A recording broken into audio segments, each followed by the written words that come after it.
제자 베드로는 매우 열정적인 인물이었습니다. 본인이 무엇보다도 선한 마음을 갖고 예수님을 위해서 앞장서서 옳은 일을 하고 싶어하는 그러한 태도도 가지고 있었습니다. 거기에다가 본인이 믿는 바, 확신하는 바를 담대하게 고백할 줄 아는, 표현할 줄 아는 용기도 있었습니다. 사랑은 표현하지 않으면 사랑이 아닙니다. 신앙은 고백하지 않으면 신앙이 아닙니다. 신앙은 내 머릿속으로 백날 외쳐봤자 소용없습니다. 내 입으로, 내 삶으로, 내 인격으로 표출해야 합니다. 베드로는 자신의 신앙을 담대하게 예수님께 사람들 앞에 표현했습니다. 베드로는 실패도 했습니다. 하지만 예수님께서 그에게 은혜를 베푸셨고, 그리고 성령이 그에게 통찰력을 주셔서 담대하게 다시 예수님을 붙잡고 예수를 사람들에게 전하게 됩니다. 베드로가 복음을 전한 대상이 유대인입니다. 유대인은 하나님을 너무 잘 아는 사람들이었습니다. 그런데 그들을 향해서 복음을 전해서 결국 유대인들이 올바른 신앙의 길로, 예수 그리스도를 믿는 길로 돌아오도록 이끌어 주었습니다. 이것만 봐도 베드로는 훌륭한 사역을 한 것이 분명합니다. 사도 바울 굉장히 훌륭한 사람입니다. 베드로도 못지않게 훌륭합니다. 둘의 차이점이 있습니다.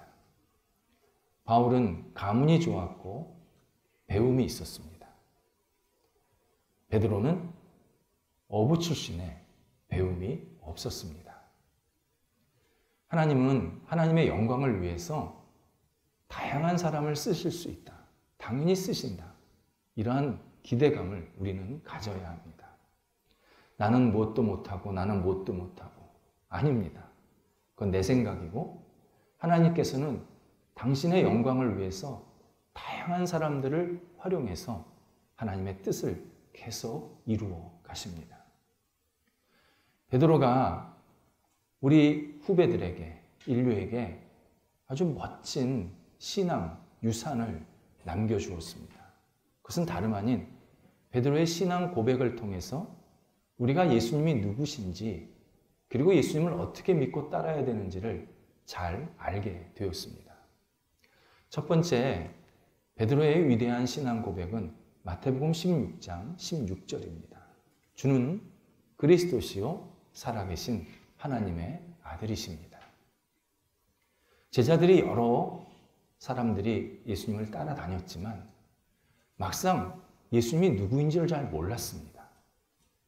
그냥 선지자 중에 하나, 그냥 유명한 사람 중에 하나. 그런데 베드로가 주님은 우리의 구원자시고 하나님께서 이 땅에 오신, 대신 오신 하나님, 그분이 바로 예수 그리스도십니다. 라고 분명하게 고백을 해준 겁니다. 그래서 우리가 예수님이 우리의 구원자시고 하나님의 아들이시고 하나님이 이 땅에 오신 분이라는 것을 알게 된 것은 처음에 얘기해 준 사람이 세례 요한이었습니다. 세례 요한이 저분이 우리의 죄를 짊어지고 가는 우리의 구원자, 어린 양이다 알려주었고, 두 번째가 바로 베드로입니다. 세례 요한과 베드로를 통해서 우리는 예수 그리스도가 이 땅에 구원자로 오셨음을 분명히 확인하게 되었습니다. 두 번째 위대한 고백은 지난주에 함께 나누었던 요한복음 6장 68절입니다. 주여, 영생의 말씀이 주님께 있는데 우리가 어디로 가겠습니까? 예수 안에 있지 않으면 누구든지 구원과 영생을 얻을 수 없습니다. 그 사람이 대단하던, 무슨 일을 하던, 어떤 소유를 가지고 있던 예수 안에 있지 않으면 그는 영생을 얻을 수 없습니다. 오직 예수 안에 있어야 우리는 구원을 얻을 수 있습니다. 이 사실을 분명히 또 우리에게 알려주었습니다. 세 번째 위대한 고백이 오늘 본문입니다. 주님, 당신은 하나님의 거룩한 자이심을 우리가 믿고 알았사옵나이다. 굉장히 중요한 고백들이 담겨 있습니다. 먼저 예수 그리스도를 하나님의 거룩한 자라고 표현하고 있습니다. 하나님의 거룩하신 분, 이 표현은요, 신구약 전체를 통틀어서 굉장히 중요한 내용입니다. 이 고백을 제일 처음에 했던 존재가 누구냐면 놀랍게도 사탄의 앞잡이 마귀였습니다. 마가복음 1장에서 예수님께서 회당에서 귀신 들린 사람을 고쳐주십니다. 근데 그 귀신 들린 사람, 그 사탄의 앞잡이 마귀에 들린 사람이 예수님을 보고 당신은 하나님의 거룩한 자입니다. 그리고 도망갔어요. 사탄의 앞잡이는 어두운 세계, 보이지 않는 세계를 휘젓고 다니는 강력한 권세가 있는 존재입니다. 그런데 예수님이 자신에게 다가오는 것을 보면서 진짜가 나타났다. 진짜가 나타났다. 그러면서 당신은 하나님의 거룩한 자이십니다. 그리고 주랭랑친 겁니다. 그래서 낫게 된 겁니다. 베드로가 똑같은 고백을 하고 있습니다. 무슨 뜻이냐면 베드로가 지금 예수님을 인간적으로 알아서 고백한 게 아닙니다. 예수님을 영적으로 경험했고 영적으로 깨달아서 예수님은 하나님의 거룩한 자, 하나님의 거룩한 분이시구나 라는 것을 깨닫고 예수님 앞에서 고백을 하고 있습니다. 베드로가 굉장히 영적으로 깊은 지금 예수님과 교감을 가지고 있는 상태입니다.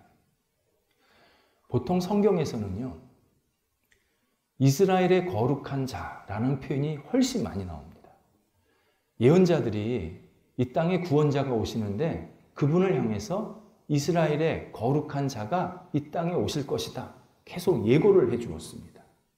그래서 많은 사람들이 이스라엘의 거룩한 자가 이 땅에 오시는구나. 그것을 계속 기다렸던 겁니다.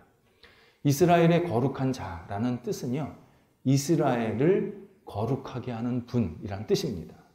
좀 다른 표현으로 이스라엘을 구원하시는 분, 나아가서 우리 모두를 구원하시는 분, 그분이 구원자라는 겁니다. 언젠가 세상에 오신다. 그렇게 예언자들이 알려준 겁니다.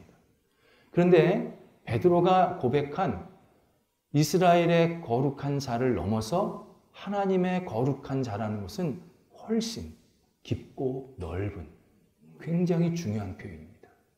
이것은 하나님의 거룩함을 예수님이 그대로 가지고 계시다. 하나님과 예수님이 같은 분이다 라고 표현한 겁니다. 놀라운 고백을 한 겁니다. 베드로는 예수님을 쫓아다니면서 이분은 목수 요셉의 아들이 아니다. 이분은 하나님이 가지신 이 거룩성, 이 존귀함을 그대로 다 가지고 계시다. 이분이야말로 하나님이시고 이 땅에 오신 진짜 구원자시다. 이 사실을 깊이 깨닫고 예수님을 향해서 당신은 하나님의 거룩한 자이십니다. 당신은 하나님이십니다. 이렇게 분명하게 고백을 했습니다. 그래서 우리가 지금 예수 그리스도 하나님, 그리고 예수님이 말씀하시는 성령님이 다 같은 분이구나. 그리고 우리를 사랑하셔서 이 땅에 찾아오셨구나. 이 사실을 분명히 깨닫게 되었습니다. 또 하나 중요한 고백 내용이 주는 하나님의 거룩한 자이심을 믿고 알았사옵나이다. 이 부분입니다. 믿고 알았사옵나이다. 베드로가 예수님을 잘 논리적으로 분석해서 예수님이 구원자라는 사실을 깨달은 게 아니라 먼저 믿었더니 예수님이 구원자이시구나 알게 되었다. 어순이 중요합니다. 기독교 신앙은 아는 지식적인 신앙이 아닙니다. 믿는 신앙입니다. 그러면 뒤에 아는 게 자연스럽게 따라 들어옵니다. 잘 이해하셔야 합니다. 기독교 신앙은 아는 게 필요 없는 신앙이 아닙니다. 그러면 진짜 무지몽매한 신앙 됩니다. 우리 가끔 방송에서 나오듯이 애가 아픈데 병원 안 데려가고 기도한다고 막 때려가지고 사고 일어나는 거. 무지한 신앙입니다. 잘못된 신앙입니다. 기독교 신앙은 반드시 지식이 필요합니다. 알미 필요합니다. 그래서 기독교 신앙이 들어간 곳에는 굉장히 지식적으로 앞서가게 됩니다. 그런데 순서가 필요합니다. 믿음이 먼저입니다. 그래야 올바른 지식이, 알미 들어오기 시작합니다. 유리병 안에 큰 돌과 작은 돌을 집어넣으려고 할 때 그 유리병에 꽉 채우려고 그러면 순서가 중요합니다. 먼저 큰 돌을 집어넣고 그 빈틈에 작은 돌을 집어넣어야 꽉 찹니다. 만약 유리병에 작은 돌을 먼저 집어넣고 나중에 큰 돌을 집어넣으려고 그러면 큰 돌 안 들어갑니다. 그리고 몇 개 들어가면 끝입니다. 그냥 붕 뜹니다. 우리 일상생활도 마찬가지입니다. 우리가 이 땅에서 생활할 때 중요한 일, 영적인 일, 생명에 관한 일을 먼저 해야 합니다. 그리고 나서 사소한 일, 물질적인 일, 돈 버는 일을 나중에 해야 합니다. 많은 사람들이 이 순서를 거꾸로 하는 바람에 마음에 빈 공간이 너무 많이 생기고 있습니다. 열심히 살았는데 헛헛해야 합니다. 그러니까 더 열심히 살아서 자기를 더 지치게 만듭니다. 아주 우리 시대의 심각한 문제입니다. 진짜 영적인 일, 나의 생명을 살리는 일, 나를 새롭게 만드는 일을 자꾸 뒤로 미루고 돈 버는 일, 물질적인 일, 자기 취미 생활을 계속 앞장 세우다 보니까 시간이 지나면 지날수록 영혼이 피폐해집니다. 엉뚱한 행동을 막 하기 시작합니다. 우리는 중요한 일, 내 생명을 살리는 일을 먼저 해야 그 다음에 내가 그 다음 일을 할 때 그게 잘 채워져서 나의 삶에 의미가 채워지고 보람이 채워지는 겁니다. 이 순서를 바꾸기 시작하면 우리는 누구도 만족할 삶을 살 수가 없습니다. 신앙생활도 마찬가지입니다. 믿음과 알미 있을 때 먼저 믿어야 합니다. 그 다음에 알미 들어와야 그 믿음 가운데서 알미 온전히 채워져서 성숙한 알미 됩니다. 성숙한 지식이 됩니다. 내가 잘 안 다음에 믿을게요. 이렇게 신앙생활 하시는 분들은 결국 믿음이 안 생깁니다. 우리는 다 알 수가 없습니다. 뭐든지. 나 자신도 내가 모르지 않습니까? 근데 뭘 알고 믿겠다는 겁니까? 내가 알고 믿겠다고 말하는 것은요, 결국 나 믿지 않겠다는 말과 똑같습니다. 때로는 어떤 사람은 내가 알고 난 다음에 믿었어요. 근데 그 결과가 어떻게 되냐면요, 머릿속 신앙이 됩니다. 그래서 어떤 분이 가끔 이런 제게 고민을 얘기하시는 분들이 있었습니다. 뭐냐면, 저는 예수님을 믿는데요, 이 머리로는 이해가 되겠는데 이 마음으로, 가슴으로는 잘 못 받아들이겠습니다. 공감이 안 됩니다. 예, 아멘. 머리로는 하겠는데 내 마음으로는 와닿지가 않습니다. 이렇게 말씀하시는 분이 있습니다. 이분 지금 순서를 바꿨기 때문입니다. 먼저 알고 믿으려고 하니까 알아서 믿음이 들어오긴 들어왔는데 그게 이 머릿속으로 끝난 겁니다. 밑으로 내려오질 않아요. 그분 인생, 그분 신앙생활은 밑으로 내려오질 않아요. 맨날 여기서만 끝나요. 그러니까 교회를 왔다 갔다 하는 거예요. 마음으로, 인격으로, 내 삶으로 예수 그리스도를 받아들여야, 믿어야 그때 알미 들어오면서부터 밑에서부터 쫙 채워지기 시작합니다. 그래서 온전한 신앙으로, 온전한 믿음으로 성숙하게 됩니다. 생각해보면 우리 일상에서도 아는 것보다 믿음이 훨씬 중요하고 먼저입니다. 우리가요, 신뢰, 믿음을 갖지 않으면 정상적인 행동을 할 수가 없습니다. 밥 한 끼도 못 사 먹어요.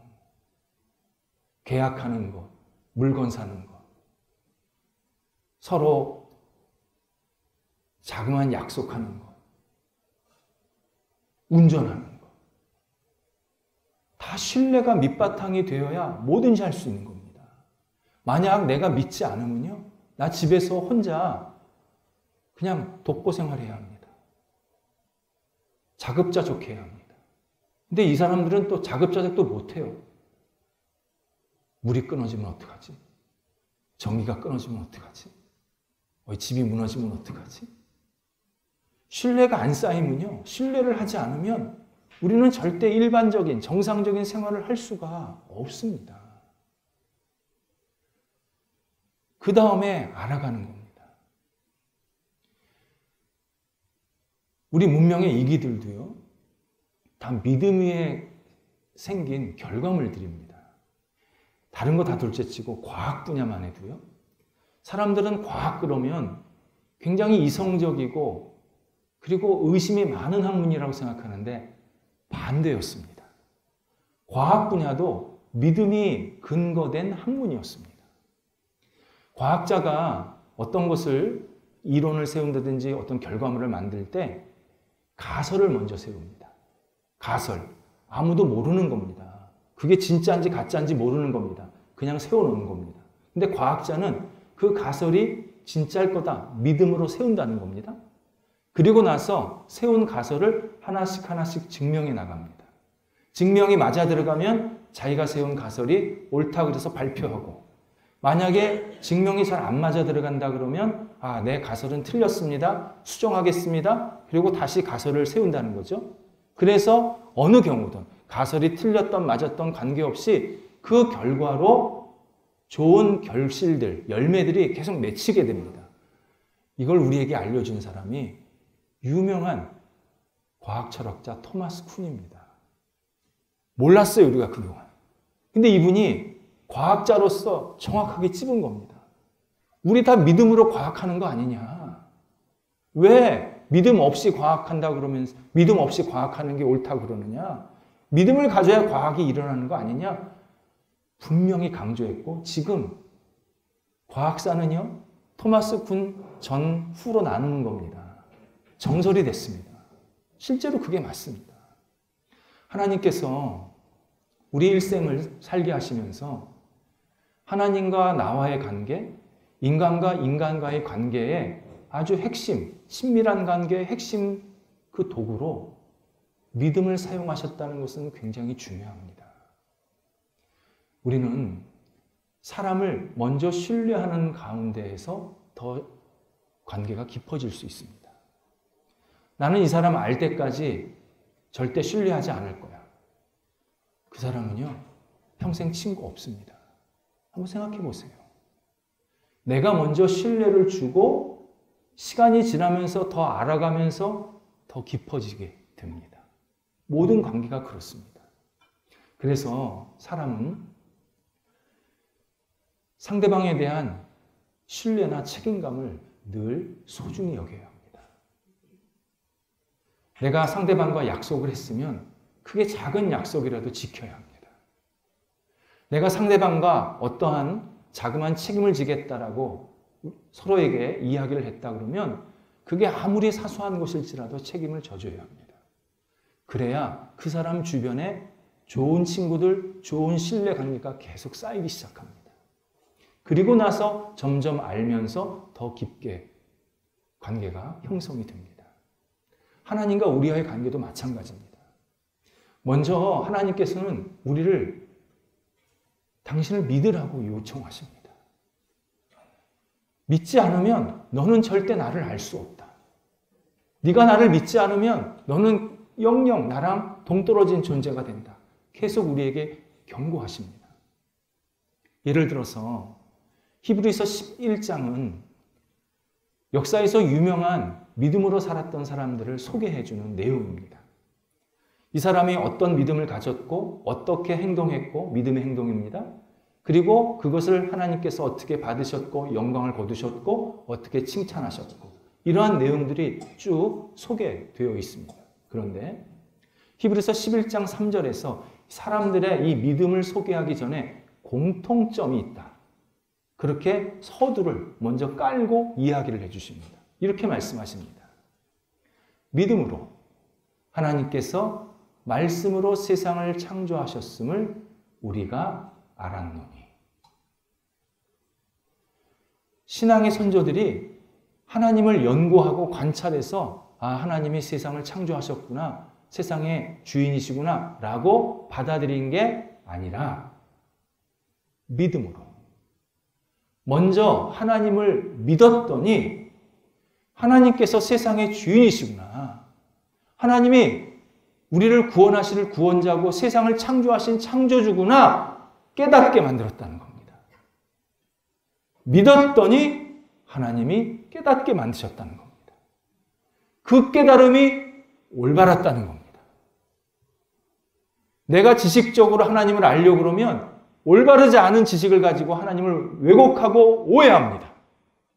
그런데 예수 그리스도 하나님을 믿으면 하나님을 제대로 알게 하십니다. 제대로 깨닫게 하십니다. 제대로 받아들이게 하십니다.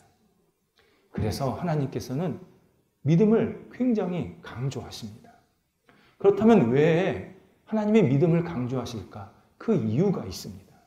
첫 번째는 하나님의 존재와 우리 인간의 존재가 전혀 다릅니다. 우리는요, 땅을 딛고 살아야 합니다. 우리 허공에 못 떠 있습니다. 그런데 하나님은 이 땅을 포함해서 보이지 않는 세상, 보이는 세상 모든 것을 주관하시고 지금껏 인도하시는 분입니다. 우리가 하나님을 알 수가 없습니다. 존재 자체가 다르기 때문에, 수준이 다르기 때문에. 우리는 그냥 땅에서 하나님만 바라보는 것이고, 하나님은 우리의 보이고 보이지 않는 모든 세계, 나를 포함해서 온 인류, 앞으로 끝까지 모든 것을 다 보고 계시고 모든 것을 선하게 이끌어 가시는 분이기 때문에 하나님을 알 수 없다. 그러니 먼저 믿어라. 그러면 알미 들어가기 시작할 것이다. 우리에게 말씀하십니다. 이 진리의 문제도 그렇습니다. 제가 너무 단순하지만 어려운 질문 하나 드리겠습니까? 진리가 뭡니까? 진리가 뭡니까? 많은 사람들이 진리가 뭡니까? 진리의 정의가 뭡니까? 라고 물으면 대답을 잘 못합니다.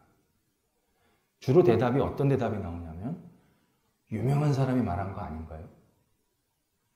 많은 사람들이 합의한 내용 아닌가요? 진리가 어디 있어요? 진리 없어요. 이렇게 셋 중에 하나 답합니다. 대부분. 당연히 진리가 이렇게 말하면 없지요. 진리는 하나님에게서 나온 겁니다. 진리라는 말 자체가 인간의 책에서 나온 게 아니라 성경책에서 나왔습니다. 이걸 놓쳐요, 사람들이. 진리, 그 말이 어디서 나왔지? 어디서 나와요? 성경에서 나왔지.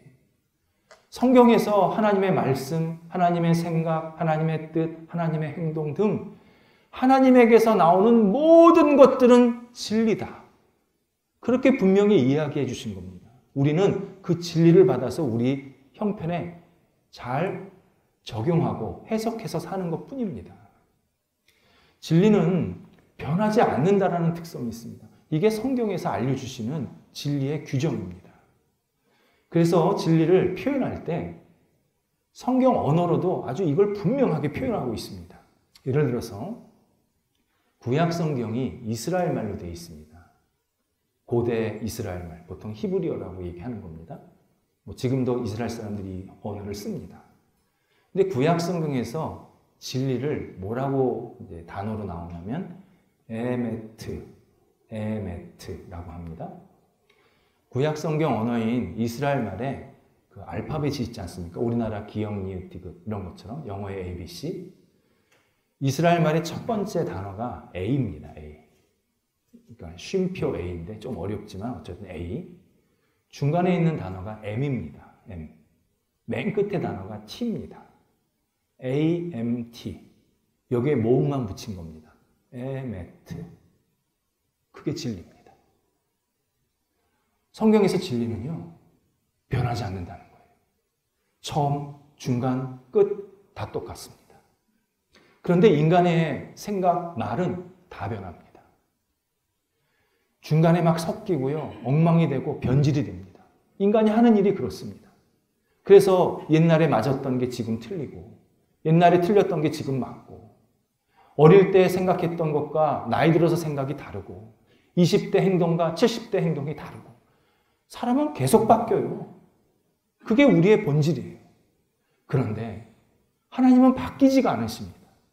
하나님께서 세상을 창조하실 때 그 시점, 그리고 창조하셔서 지금 이 세상을 계속 이끌어 가시는 지금, 그리고 나중에 영원한 하나님 나라에 이르기까지 하나님은 똑같은 얘기를 계속 얘기하세요. 이 모든 것의 주인은 나 여호와 하나님이다. 인류의 구원자는 예수 그리스도다. 성령을 의지하고 성령의 도움을 받아야 너희가 하나님 나라에 들어갈 수 있다. 성령을 반드시 의지해라. 아주 초지일관 똑같은 얘기를 하십니다. 옛날에는 너 돈 많이 벌면 구원받아. 지금은 너 과학이 너를 구원해 줄 거야. 나중에는 의술이 너를 무병장수하게 해줄 거야. 그렇게 말씀하시질 않아요. 너 구원하는 자 예수 그리스도. 너의 주인 나 여호와 하나님. 너를 도와주고 너를 이끌 자 성령 하나님. 계속 똑같은 얘기를 하십니다. 그래서 지금 예수를 믿어도 구원받는 거고 10년 있다 예수를 믿어도 구원을 받는 겁니다. 하나님께서 우리에게 알려주시는 진리는 변하지가 않습니다. 그러니 우리가 존재가 변하니까 믿어야 된다는 겁니다. 하나님을. 그래야 하나님을 잘 알 수 있다. 다시 우리에게 말씀하십니다. 또 하나가 하나님의 방법과 인간의 방법이 다르기 때문에 믿음을 강조하십니다. 우리가 남을 돕는다고 할 때요, 내 목숨 버리지 않습니다. 물론 내가 남을 돕는데 불미스러운 일이 생겨서 내 목숨을 잃을 때는 있습니다. 그런데 처음서부터 나 내 목숨 포기하고 저 사람 도울 거야. 그런 사람 없습니다. 좀 다른 비유로 내 지갑에 돈이 좀 남아있어야 남을 도울 수 있는 겁니다. 내 지갑에 돈이 하나도 없고 나도 지금 굶어 지금 어떻게 살지를 모르는데 남을 도와줄 수가 없는 겁니다. 그게 우리의 상식입니다. 그런데 하나님은 이 상식을 뒤집어 엎으셨습니다. 그 높고 위대한 자리를 버리시고 이 땅에, 낮고 낮은 이 땅에 찾아오셨습니다. 그리고 당신의 생명을 십자가에서 예수 그리스도를 통해서 우리에게 주셨습니다. 예수님 당신의 생명을 포기하셨습니다. 내가 십자가에 죽어서 너희를 구원할 거다 포기하셨습니다. 하다 보니까 죽으신 게 아니라 죽으시러 오신 겁니다.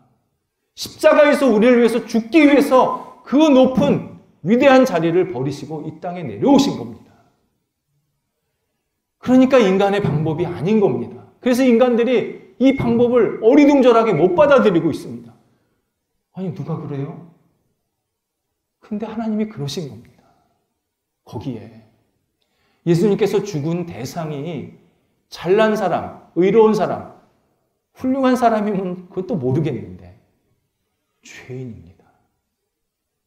생각하는 게 죄 짓는 것밖에 모릅니다. 하나님을 멀리 떠나갈 생각만 하고 있습니다. 그런 사람을 위해서 먼저 우리를 위해서 생명을 내어주셨습니다. 인간의 방법이 아닙니다. 또 구원을 얻게 하는 방식도 인간의 방법이 아닙니다. 십자가에 죽으신 예수 그리스도를 믿으면 구원해 주신다고 합니다. 우리가요, 내 편을 만들려고 그럴 때, 또는 내가 저 사람 편이 되려고 그럴 때, 그 사람을 위해서 기여하지 않습니까? 도움을 주지 않습니까? 그 사람을 위해서 내가 뭔가 해서, 아, 이 사람이 우리 같은 마음이구나. 그렇게 같은 편이 되는 거 아닙니까? 구원이 그겁니다. 하나님 편이 되는 게 구원입니다. 구원이 아닌 게 뭐냐? 저 사탄 편이 가는 게 구원이 아닌 겁니다. 그러면 우리 인간적인 방식은요, 뭔가 우리가 하나님께 기여하고 헌신하고 봉사하고 뭔가 선한 일을 많이 해야 하나님이 잘했어, 내 편에 그러실 것 같은데 아니었습니다. 나를 믿으라. 십자가에 죽은 예수 그리스도를 믿으라. 그러면 구원해 줄게. 그리고 나서 예수님을 위해서 헌신도 하게 하시고 봉사도 하게 하시고 선한 행동도 하게 하시고 이걸 뒤집어 버리시는 겁니다. 그러니까 사람들이 어리둥절한 겁니다. 나 믿으면 진짜 구원받아요? 예, 구원받아요. 내 방식이 아닙니다. 하나님의 방식으로 우리가 구원받는 겁니다. 그런데 여전히 많은 사람들은 저는 알아야 되겠습니다. 저 알고 믿을 겁니다. 모르고 믿는 거 그거 무모한 일이고 어리석은 일입니다. 자꾸 자기 주장을 합니다. 이런 주장은 자기 고집이고 자기 열등감입니다. 구원이 누구한테 오는 겁니까? 하나님이 나를 구원해 주신다 그러면 하나님이 주신 방법대로 믿으라는 겁니다. 내 기준대로, 내 양심대로, 내 율법대로 믿지 말라는 겁니다. 절대 구원은 없다는 겁니다. 하나님이 먼저 믿으라. 그러면 내가 너한테 알려줄게. 그러면 우리는 예, 믿겠습니다. 그러고 나면 알미 이어집니다. 그래서 또 하나 하나님의 방법이 특별한 게 있습니다. 우리가 사람을 믿지 않으면요, 심판은 안 받습니다. 내가 누구를 믿지 않는다. 심판 안 받잖아요. 개취 아십니까? 개인의 취향이라고 그러잖아요. 내가 저 사람을 믿고 안 믿고는 내 개인의 취향이다. 내 선택이다. 그렇게 말하잖아요. 그런데 하나님은요, 예수를 믿지 않으면 심판받는다 얘기하십니다. 예수를 믿지 않으면 너는 징책을 받을 것이다. 경고하십니다. 계속 경고해 주십니다. 예외가 없습니다. 저는 이래서 못 믿었는데. 아니요. 성경에 예외가 없어요. 너 안 믿었니? 너는 징책. 이 말씀을 오늘 두 번째 읽은 요한일서 5장 10절에서 얘기하시는 겁니다. 하나님께서 말씀을 통해서 당신의 아들, 곧 예수 그리스도를 우리들에게 알려주셨는데 사람들은 예수 그리스도를 믿지 않고 있다. 그러면 하나님을 거짓말장이로 만드는 일이다. 이렇게 말씀하십니다. 하나님이 거짓말장이가 되면요, 우리가 사는 세상 그리고 나라는 존재가 다 가짜입니다. 성경은 예수 그리스도가 구원자다, 예수 그리스도가 십자가에 죽으셔서 우리를 살리신다만 얘기하시는 게 아니라 하나님이 세상을 창조하신 분이고 그리고 우리를 한 사람 한 사람 만드셔서 세상에 살게 하시고 있다, 보내셨다라고 말씀을 합니다. 그런데 하나님을 거짓말쟁이로 만들면 내가 살고 있는 이 세상, 나라는 존재가 다 허상입니다. 지금 그림자입니다. 우리 다 꿈꾸고 있는 겁니다. 우리 이렇게 앉아있는 거 아무 의미 없는 겁니다. 하나님을 거짓말쟁이로 만들면 우리 존재가 없어집니다. 세상 없습니다. 끝입니다. 강력하게 경고하시는 겁니다. 너는 지금 먹고 살면서, 숨쉬고 살면서 어떻게 하나님을 거짓말쟁이로 만드냐. 12절에서 아들이 있는 자, 예수 그리스도를 믿는 자는 영생, 생명을 얻고 아들이 없는 자, 예수 그리스도를 믿지 않는 자는 생명이 없느니라. 분명하게 우리에게 경고하십니다. 근데 이건 경고가 아니라 사실은 사랑의 권면이십니다. 미리 알려주시잖아요. 미리. 내일 심판인데 갑자기 내일 심판한다고 얘기해 주십니까? 아니잖아요. 미리 알려주시잖아요. 미리. 예수 그리스도 안 믿으면 넌 생명이 없단다. 우리는 다시 우리의 믿음을 굳건히 세워달라고 성령님께 도움을 요청해야 합니다. 내가 예수 믿는 거 선택 아닙니다. 허투루 믿는 거, 내가 그냥 대충 믿다가 나중에 때 되면 더 열심히 믿지. 빨리 생각 접으셔야 합니다. 지금서부터 잘 믿어야 합니다. 예수 그리스도께서 십자가에 죽으신 것, 우리의 모든 죄를 용서하시고 구원해 주시겠다는 약속입니다. 이걸 믿어야 합니다. 예수님이 부활하신 것, 우리가 어떠한 형편, 어떠한 절망 속에 있다 할지라도 우리를 살리시겠다, 새롭게 하시겠다 약속입니다. 이걸 믿으는 겁니다. 예수님이 다시 오신다고 하는 것, 우리가 예수님 안에 끝까지 거하면 다시 오셔서 우리를 영원한 하나님 나라에 데려가게 하시겠다 약속하신 겁니다. 이걸 믿어야 합니다. 우리가 믿음을 갖고 하나님을 따르면 하나님께서 그때부터 계속 하나님을 경험하게 만드십니다. 하나님을 알게 만드시고 깨닫게 만드시고 뭔가 도전받게 하시고, 내가 하나님을 믿지 않을 때는요, 그런 깨달음이 없습니다. 모든 게 다 우연이고 모든 게 다 어쩌다 보니까 그렇게 된 거고. 근데 하나님을 믿고 예수 그리스도를 믿고 나면 그때부터 하나님이 하시는 일이 계속 보이기 시작합니다. 알게 하십니다. 말씀을 읽어도 깨우쳐 주십니다. 기도하면서 하나님을 경험하게 하십니다. 그러면서 하나님을 더 깊이 알게 되고 그 알미 결국 더 깊은 믿음의 길로 가게 됩니다. 믿음은 알을 낳습니다. 알은 더 깊은 믿음을 낳습니다. 이때 알고 믿는 믿음은 처음에 알지 못하고 믿었던 믿음과는 비교할 수 없는 하나님이 기뻐하시는 믿음으로 성장하게 만드십니다. 기도하겠습니다. 하나님, 저희가 예수 그리스도를 굳건히 믿음에 흔들리지 않게 하옵소서. 저희의 믿음을 흐트러 놓고 왜곡시키고 거부하고 변질되게 만드는 모든 나쁜 영혼들을 물리치게 하여 주시옵소서. 오직 성령께서 저희들을 보살펴 주셔서 예수 그리스도를 믿는 믿음에 굳건히 세워지게 하시고 하나님이 기뻐하시는 진실된 믿음, 성숙한 믿음, 아름다운 믿음으로 날마다 성장해 갈 수 있도록 인도하여 주시옵소서. 예수님의 이름으로 기도드립니다. 아멘.